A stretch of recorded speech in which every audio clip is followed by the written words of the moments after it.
Hello student, welcome back to my YouTube channel. So let's start next topic of unit second, which is Ohm's law, resistance and resistivity.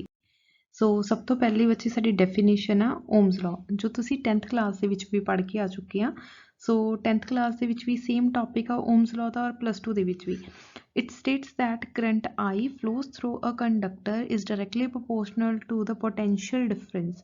ਇਹਦਾ ਮਤਲਬ ਮੰਨ ਲਓ ਤੁਹਾਡੇ ਕੋਲ ਇਸ ਤਰ੍ਹਾਂ ਦਾ ਇੱਕ ਕੰਡਕਟਰ ਹੈ, ਠੀਕ ਹੈ। ਕੰਡਕਟਰ ਨੂੰ ਤੁਸੀਂ ਬੈਟਰੀ ਦੇ ਨਾਲ ਕਨੈਕਟ ਕਰ ਦਿੱਤਾ। ਸੋ ਬੈਟਰੀ ਨੇ ਜੋ ਵੋਲਟੇਜ ਦਿੱਤੀ that is V। ਸੋ ਇਹਦੇ ਵਿੱਚ ਇੱਕ ਕਰੰਟ ਪਾਸ ਹੋ ਰਿਹਾ I, ठीक है। करंट ऑलवेज बच्चे पॉजिटिव टू नैगेटिव ਜਾਂਦਾ, ਜਿਹੜੀ ਵੱਡੀ ਡੰਡੀ ਹੁੰਦੀ ਉਹ ਪੋਜ਼ਿਟਿਵ ਹੁੰਦੀ ਹੈ, ਜਿਹੜੀ ਛੋਟੀ ਆ ਟਰਮੀਨਲ ਆ ਉਹਨੂੰ ਨੈਗੇਟਿਵ ਦੇ ਨਾਲ ਡਿਨੋਟ ਕੀਤਾ ਜਾਂਦਾ। ਸੋ ਪੋਜ਼ਿਟਿਵ ਟੂ ਨੈਗੇਟਿਵ ਵੱਲ ਫਲੋ ਕਰੇਗਾ, ਠੀਕ ਹੈ। ਸੋ ਇਹਦਾ ਮਤਲਬ ਆਈ ਕਰੰਟ ਦੀ ਗੱਲ ਕੀਤੀ ਗਈ ਆ, then directly proportional to voltage. ਇਹਦਾ ਮਤਲਬ ਜਿੰਨੀ ਜ਼ਿਆਦਾ ਤੁਸੀਂ ਵੋਲਟੇਜ ਦਓਗੇ ਉਨਾ ਜ਼ਿਆਦਾ ਕਰੰਟ ਹੋਏਗਾ। ਸੋ ਲਿਖਾਂਗੇ ਕਿੱਦਾਂ, ਵੀ ਡਾਇਰੈਕਟਲੀ ਪ੍ਰੋਪੋਰਸ਼ਨਲ ਟੂ ਆਈ। ਜਦੋਂ ਤੁਸੀਂ ਡਾਇਰੈਕਟਲੀ ਪ੍ਰੋਪੋਰਸ਼ਨ ਦਾ ਸਾਈਨ ਹਟਾ ਦਿੰਨੇ ਦੀ ਜਗ੍ਹਾ ਤੇ ਆ ਜਾਏਗਾ ਆਰ। आर की आ constant which is also known as electrical resistance. So बच्चे का ग्राफ इस तरीके नाल बनता, वी आई ग्राफ होंदा है। जिद्दां ही तुसीं वोल्टेज इनक्रीज कर रहे हैं तुहाडी जिहड़ी रेजिस्टेंस आ, जिहड़ा इहदी स्लोप आ वो बिल्कुल स्ट्रेट जांदा है, ठीक है। सो स्ट्रेट लाइन ग्राफ बनता है जिन्हों असीं ओम्स लॉ दा ग्राफ बोलते हैं। डन। सो सैकेंड देखो, रजिस्टेंस ऑफ अ कंडक्टर। एक कंडक्टर की रजिस्टेंस की होंदी, अगर पंजाबी लैंग्वेज दे विच सुनिया जाए या पढ़िया जाए हुंदा की आ, एक कंडक्टर दे अंदर एक इदां दी प्रॉपर्टी आ कि वो इलैक्ट्रॉन नूं फ्लो होण तो रोकदा आ। जिहड़ा वो प्रॉपर्टी जिहड़ी इलैक्ट्रॉन नूं फ्लो होण तो रोकदी आ, उस प्रॉपर्टी नूं असीं रजिस्टेंस बोल दिंदे आ। क्लीयर हो गया। सो आपां हुण फिजिक्स की लैंग्वेज दे विच किस तरीके नाल पढ़ांगे। resistance of a conductor is defined as the ratio of potential difference across the conductor to the current flowing through it। ध्यान नाल देखो, कोई रेशो आ, किहदी रेशो, पोटेंशियल डिफरेंस। सो सब तो पहला की लिखांगे, आर रेशो मतलब डिवाइडेड बाय च लिखांगे, potential difference V applied across the conductor, जिहड़ी असीं किसी कंडक्टर दे नूं अप्लाई कीती आ to the current flowing through it. Current किन्ना आ I। सो आर किहदे इक्वल आ गया, V divided by I। Then so तुसीं सिंपल भी निकाल सकते हैं, V is equal to I R, ohm's law सी। सो इत्थों आर निकाल लो, R is equal to V over I। So इत्थों भी इहदी डेफिनेशन बन सकती है, resistance of a conductor is defined as ratio, divide च लिखा होया, potential difference applied across a conductor to the current apply। so next की है units of resistance। so resistance the unit की लिखांगे SI, unit of resistance is ohm। so इनू measure किस कादे विच किस units दे नाल कीता जांदा, ohm दे नाल। it is denoted by ohm। so 1 ohm किस तरीके नाल लिखांगे, R is equals to V over I। ਹੁਣ ਧਿਆਨ ਨਾਲ ਦੇਖੋ ਬੱਚੇ, V ਨੂੰ ਕਾਹਦੇ 'ਚ ਮੈਜਰ ਕੀਤਾ ਜਾਂਦਾ, ਵੋਲਟ ਦੇ ਵਿੱਚ। I ਨੂੰ ਕਾਹਦੇ ਕਿਸ ਵਿੱਚ ਮੈਜਰ ਕੀਤਾ ਜਾਂਦਾ ਆ, ਅੰਪੇਅਰ ਦੇ ਵਿੱਚ। ਇਹਦਾ ਮਤਲਬ ਓਮ ਕਿੱਥੋਂ ਬਣੇਗਾ, ਜਦੋਂ 1 ਵੋਲਟ ਅਸੀਂ 1 ਅੰਪੇਅਰ ਕਰੰਟ ਫਲੋ ਕਰਾਂਗੇ, ਜਦੋਂ ਉਹਨੂੰ 1 ਵੋਲਟ ਅਪਲਾਈ ਉਹਨੂੰ ਵੋਲਟੇਜ ਦਿੱਤੀ ਜਾਊਗੀ। ਪੋਟੈਂਸ਼ੀਅਲ ਡਿਫਰੈਂਸ ਅਸੀਂ 1 ਵੋਲਟ ਦੇਵਾਂਗੇ। ਸੋ ਧਿਆਨ ਨਾਲ ਦੇਖੋ, ਰੈਜ਼ਿਸਟੈਂਸ 1 ਓਮ ਕਿੱਦਾਂ ਬਣੇਗਾ, the resistance of a conductor is set to be 1 ohm. ਉਦੋਂ ਹੀ 1 ਓਮ ਕਿਹਾ ਜਾਏਗਾ when 1 ampere current is flowing, ਜਦੋਂ 1 ਅੰਪੇਅਰ ਕਰੰਟ ਫਲੋ ਕੀਤਾ ਜਾਂਦਾ, when the potential difference of 1 volt is applied across it, ਜਦੋਂ ਅਸੀਂ ਉਹਨੂੰ ਵੋਲਟੇਜ 1 ਦੇਵਾਂਗੇ, ਠੀਕ ਹੈ, ਤਾਂ ਉਹਨੂੰ ਅਸੀਂ 1 ਓਮ ਰੈਜ਼ਿਸਟੈਂਸ बोल देंगे, ठीक है। सो नैक्सट देखो बच्चे, रजिस्टिविटी। हुण रजिस्टिविटी की चीज़ आ बच्चे, पहला रजिस्टिविटी समझो, जिद्दां तुहाडा असीं हुणे हुणे पढ़ के हटिया रजिस्टेंस, ठीक है। रजिस्टेंस की चीज़ आ, कंडक्टर दे अंदर ਉਹ ਵਾਲੀ प्रॉपर्टी जिहड़ी इलैक्ट्रॉन नूं फ्लो होण तो रोकदी, ਉਹਨੂੰ ਅਸੀਂ रजिस्टेंस बोल दिता।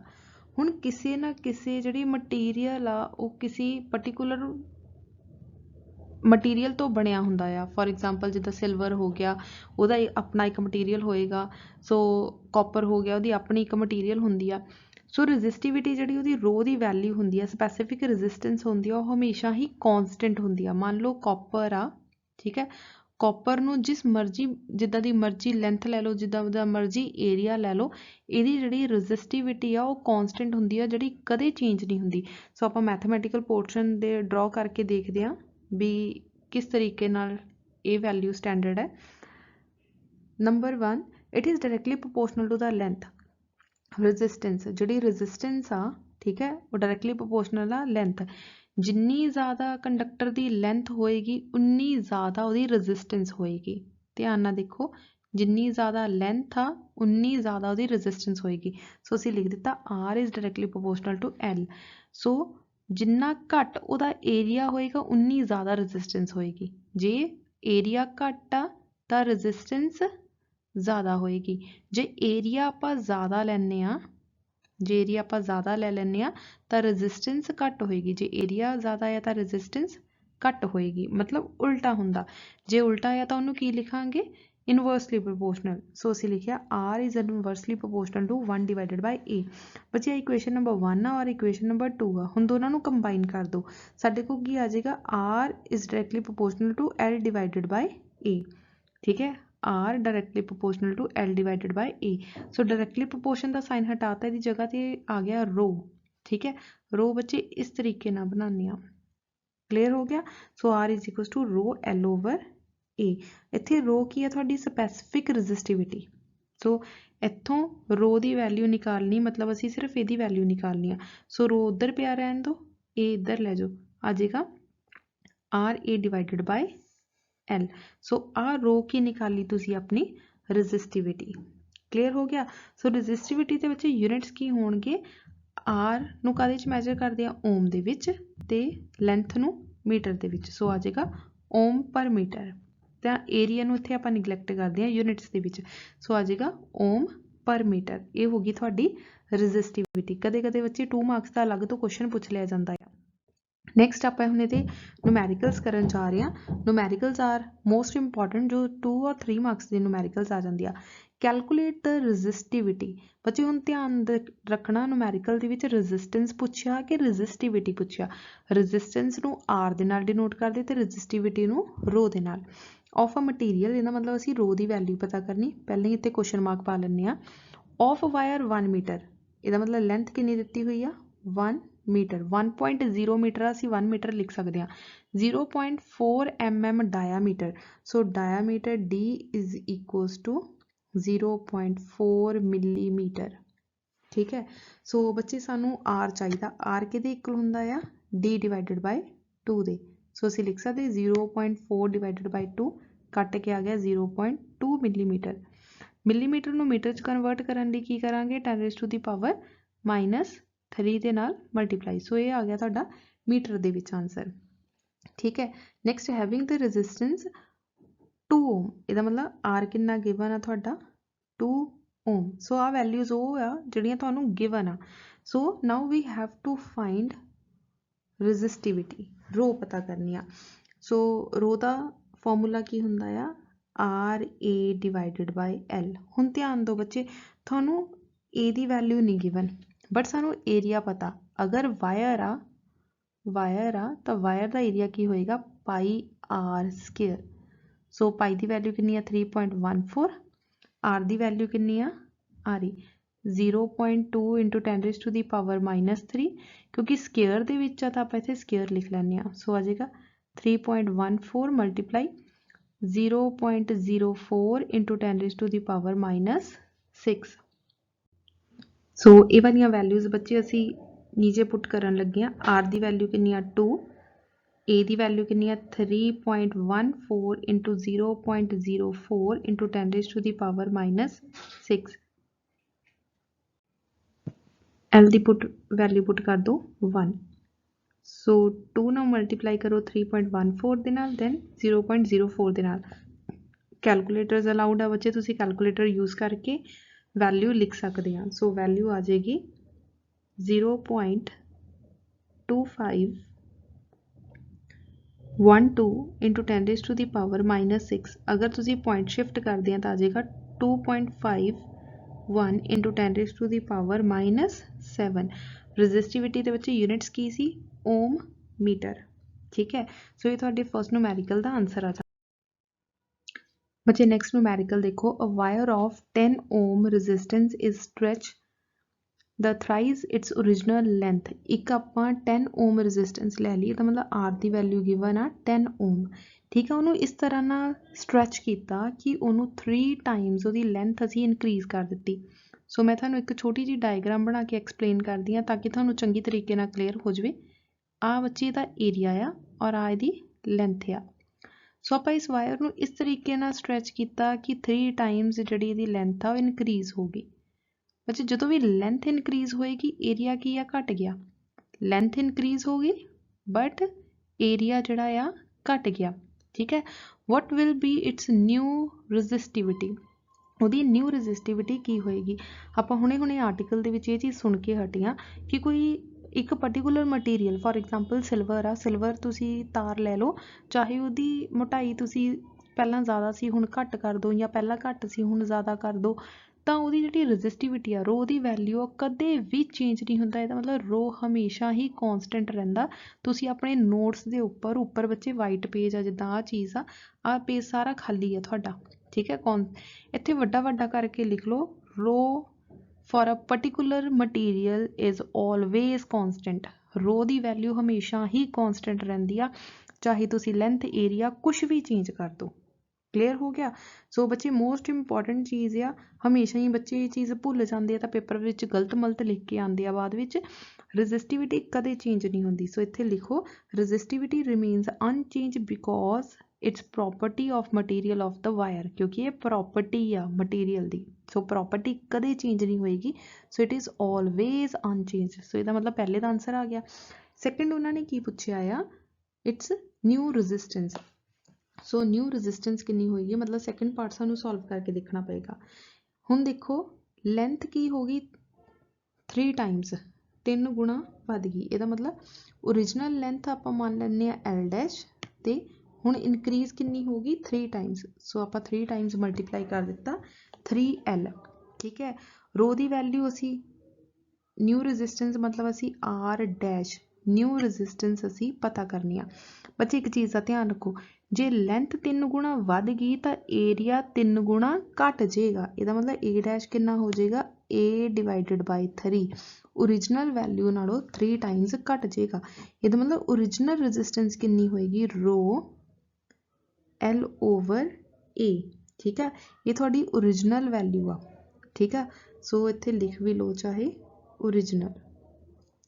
हुण असी आर डैश पता करनी आ न्यू रजिस्टेंस कितनी होएगी, रो एल डैश ओवर ए डैश।